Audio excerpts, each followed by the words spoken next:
Hello दोस्तों, नमस्कार। आप सभी का स्वागत है आज के इस वीडियो में।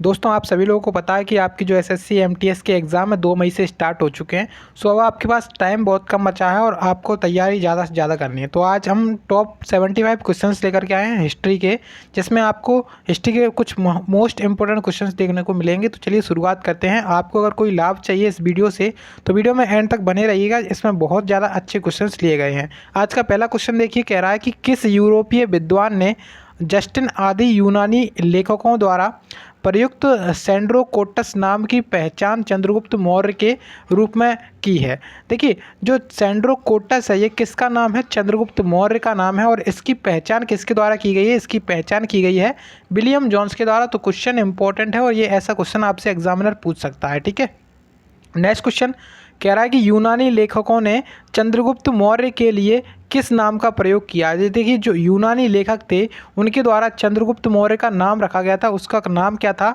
सेंड्रोकोटस। ठीक है, सेंड्रोकोटस इसका नाम था। यहाँ पे ये नाम इंपॉर्टेंट है, इसको नोट जरूर कर लीजिएगा। नेक्स्ट देखिएगा, कह रहा है कि प्रथम भारतीय साम्राज्य स्थापित किया गया था।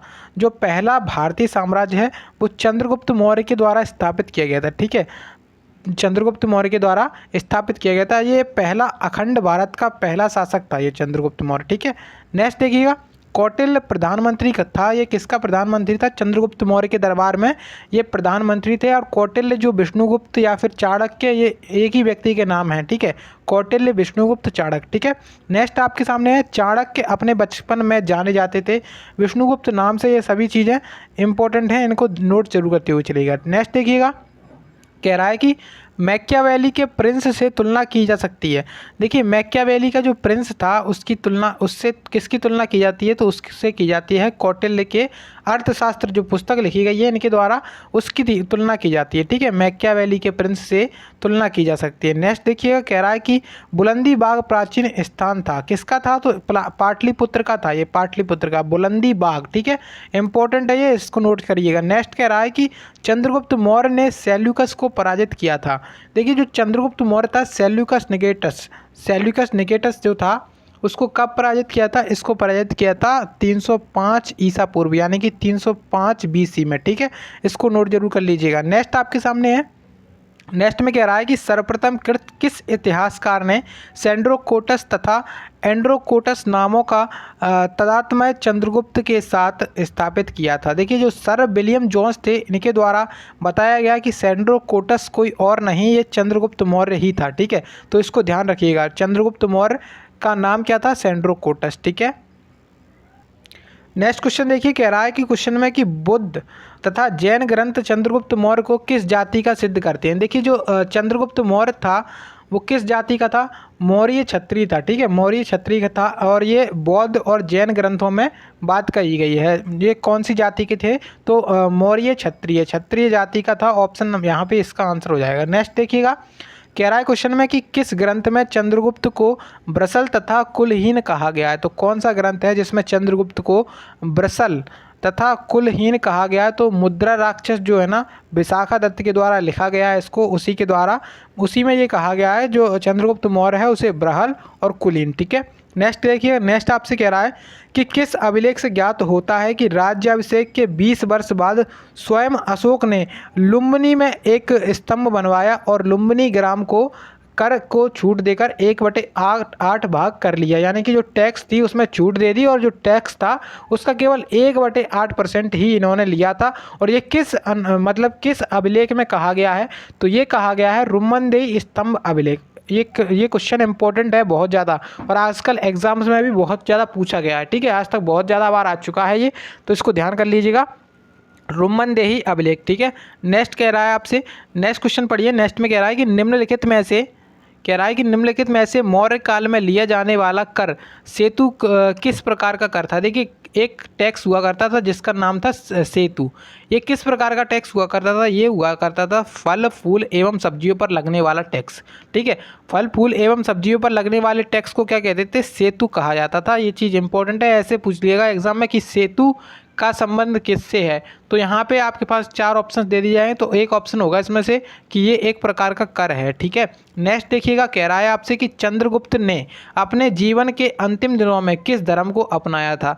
जो चंद्रगुप्त मौर्य थे उसने अपने अंतिम जीवन में, अंतिम दिनों में किस धर्म को अपना लिया था? तो जैन धर्म को अपना लिया था। ठीक है, यहाँ पे जैन धर्म करेक्ट आंसर है। उसके बाद नेक्स्ट क्वेश्चन कह रहा है कि सर्वप्रथम किस इतिहासकार ने यह बताया कि मयूर मौर्यों का वंशीय चिन्ह था?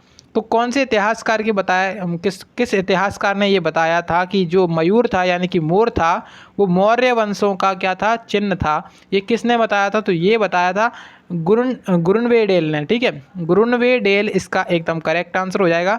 नेक्स्ट क्वेश्चन देखिए, किसने कह रहा है कि किसने चंद्रगुप्त की सेना को डाकुओं का गिरोह कहा था? डाकुओं का गिरोह किसने कहा था? जस्टिन ने कहा था। ठीक है, जस्टिन इसका करेक्ट आंसर है। नेक्स्ट कह रहा है कि किस इतिहासकार के विवरण से पता चलता है कि नंदों के विरुद्ध सहायता याचना के उद्देश्य से चंद्रगुप्त पंजाब में सिकंदर से मिला था?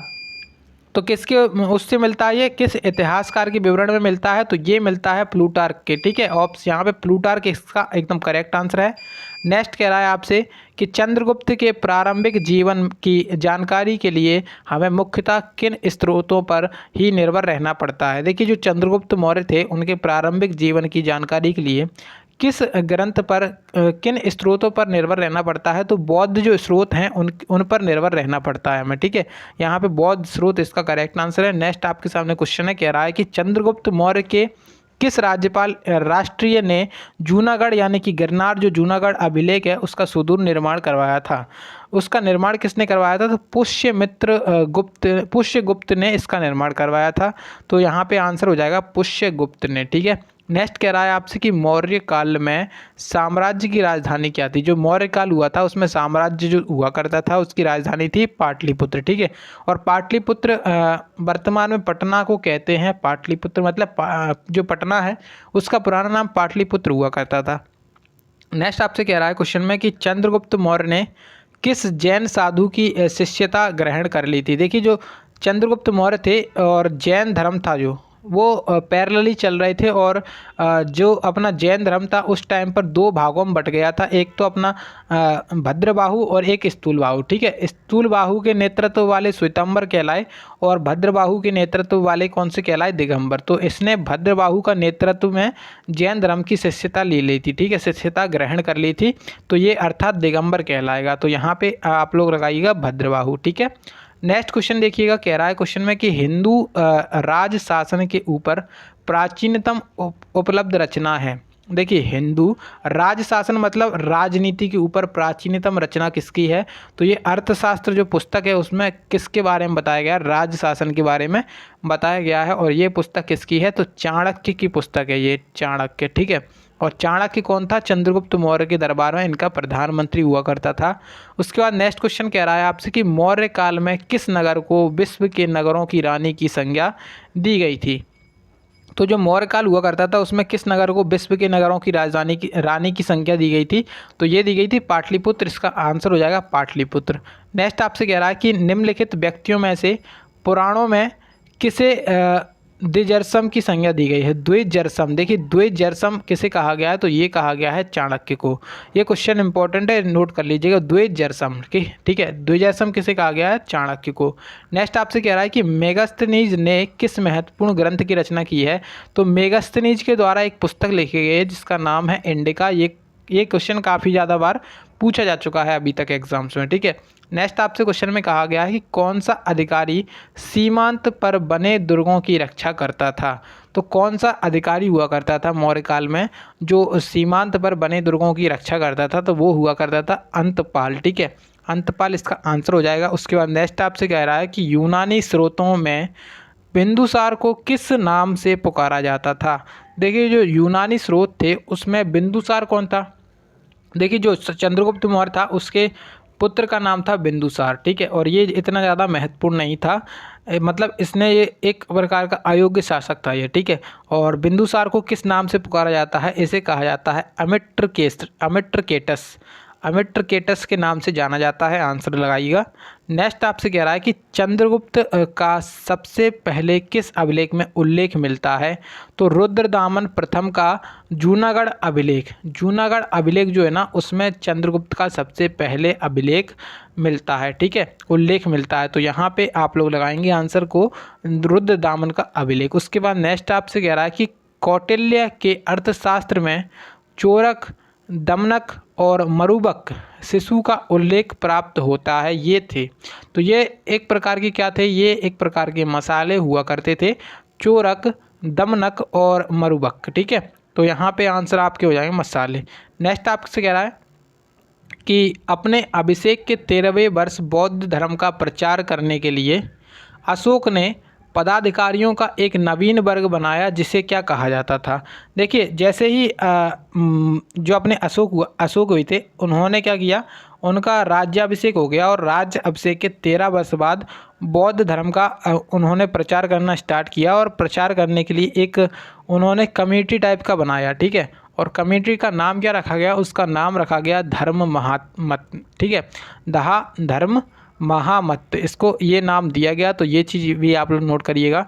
नेक्स्ट आपसे कह रहा है कि किस स्तंभ लेखों से ज्ञात होता है कि उसने व्युष्ट, रज्जुक, प्रादेशिक तथा युक्त नामक पदाधिकारियों को जनता के बीच जाकर धर्म के प्रचार एवं उपदेश करने के लिए आदेश दिया था?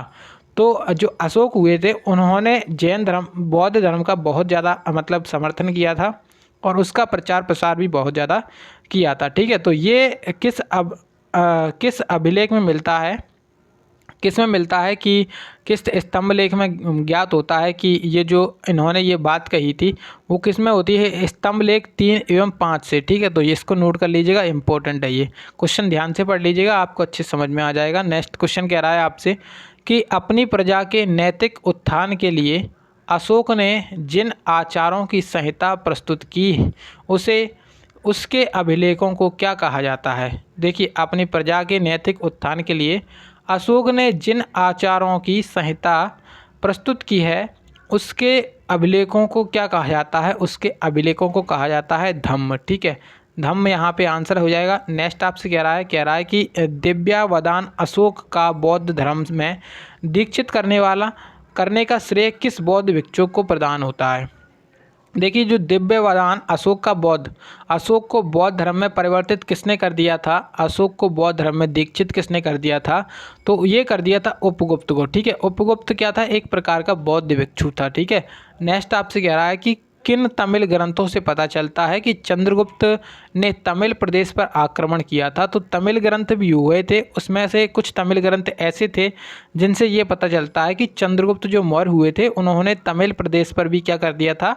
आक्रमण कर दिया था। तो ये कौन से थे? यहाँ पे आपके सामने दिख रहे हैं, देखिए कौन कौन से हैं। पुरनानूर, ठीक है, पुरनानारू यहाँ पे इसके जो मतलब ग्रंथ हुआ करते थे, यहाँ पे इनके नाम लिखे हुए। नेक्स्ट आपसे कह रहा है कि मौर्य काल में राज्य की आय का प्रमुख स्रोत क्या हुआ करता था? जो मौर्य काल था उसमें जो राज्य की आय हुआ करती थी, इनकम होती थी, वो किससे होती थी?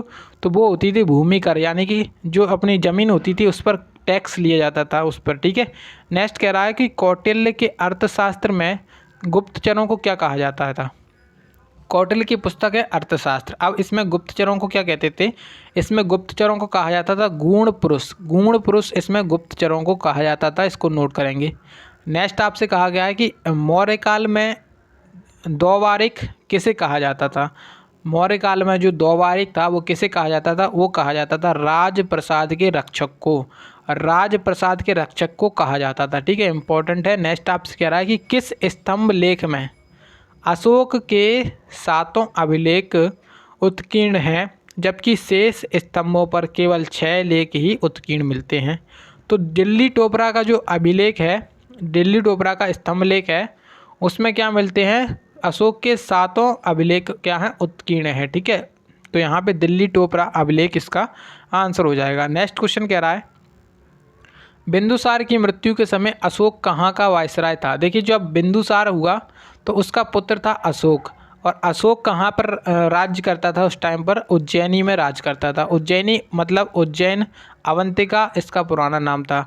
नेक्स्ट आपसे कहा गया कि मौर्य काल में कट कंटक शोधन क्या था। देखिए जो मौर्य काल में कंटक शोधन था, ये क्या हुआ करता था, ये था एक फौजदारी न्यायालय। क्या हुआ करता था, फौजदारी न्यायालय को क्या कहते हैं, कंटक शोधन। ठीक है, ये इंपॉर्टेंट है। उसके बाद नेक्स्ट आपसे कहा गया है कि मगध में 12 वर्ष लंबे अकाल का किस साहित्य कृति में जिक्र मिलता है।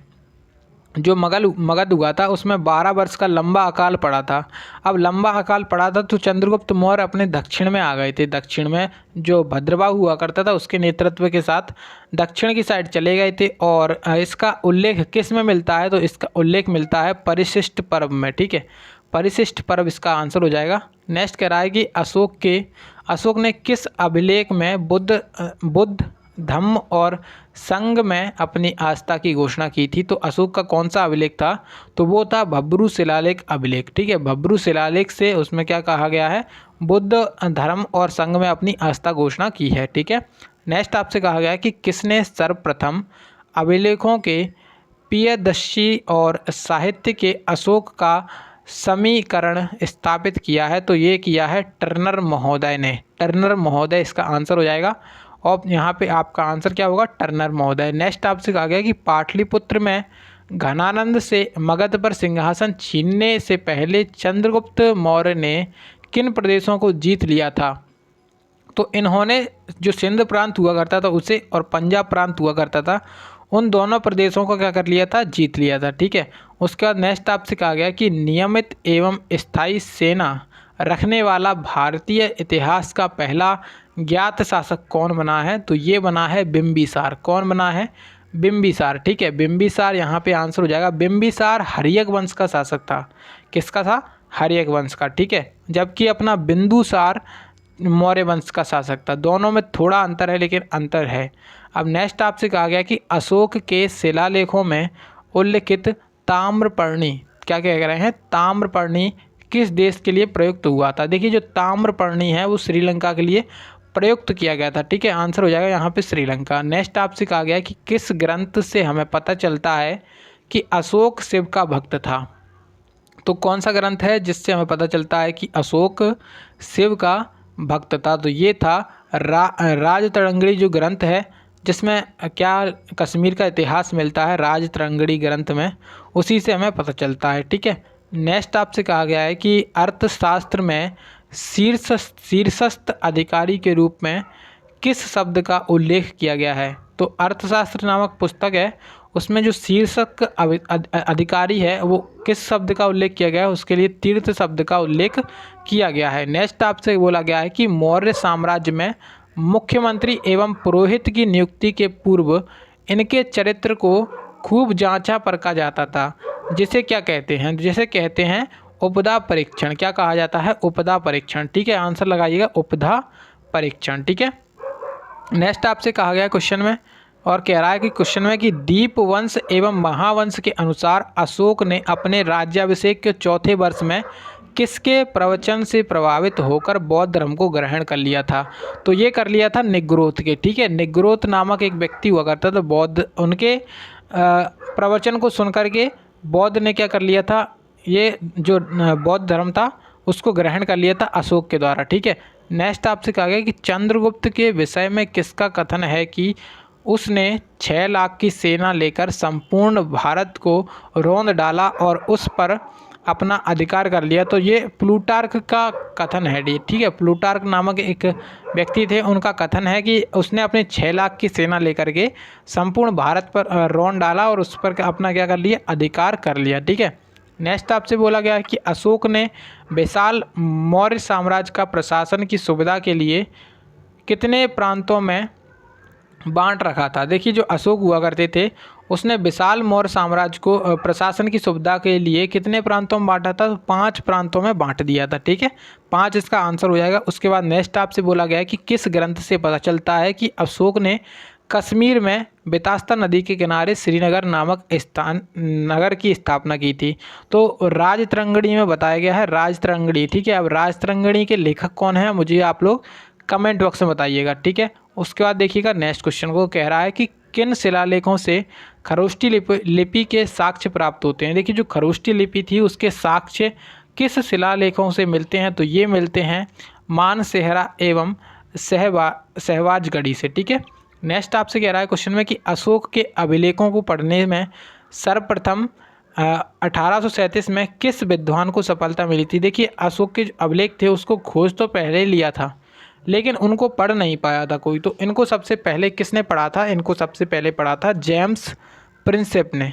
जेम्स प्रिंसेप के द्वारा इसको सफलता प्राप्त की गई थी। ठीक है, नेक्स्ट क्वेश्चन देखेंगे। अब नेक्स्ट आपसे कह रहा है कि किस इतिहासकार द्वारा मात्र अभिलेख के आधार पर अशोक का इतिहास लिखने का श्लाघ्य प्रयास किया गया है? तो डॉक्टर भंडाकर के द्वारा। ठीक है, इम्पोर्टेंट नहीं है। नेक्स्ट आपसे कह रहा है कि किस अभिलेख में अशोक का नाम अशोक मिलता है? तो जो मौस्की अभिलेख है, मौस्की और गुर्जर अभिलेख है, उसमें अशोक का नाम अशोक मिलता है। ठीक है, और पुराणों में अशोक का नाम क्या था? तो पुराण जो हुआ करते थे उसमें अशोक का नाम था अशोक का नाम था अशोक वर्धन। ठीक है, अशोक वर्धन।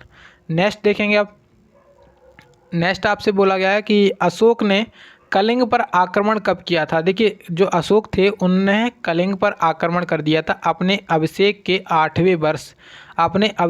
8वें वर्ष लगभग 261 पूर्व में। यानी कि इनका राज्याभिषेक कब हुआ था? इनका राज्याभिषेक हुआ था 269 BC में। इनका राज्याभिषेक हुआ था 269 BC में। उसके इनके 8 वर्ष बाद इन्होंने क्या कर दिया था? इन्होंने कलिंग पर आक्रमण कर दिया था। ठीक है, और अशोक की जो माता थी उनका नाम क्या था? उनका नाम था शुभदांगी। क्या नाम हुआ करता था इनका? शुभदांगी। नेक्स्ट आपसे क्वेश्चन में बोला गया है कि भारत में शिलालेखों का प्रचलन सर्वप्रथम किया था, तो ये किसने किया था? ये अशोक के द्वारा किया गया था। ठीक है, नेक्स्ट कह रहा है कि अशोक के अभिलेखों को कितने भागों में बांटा जा सकता है?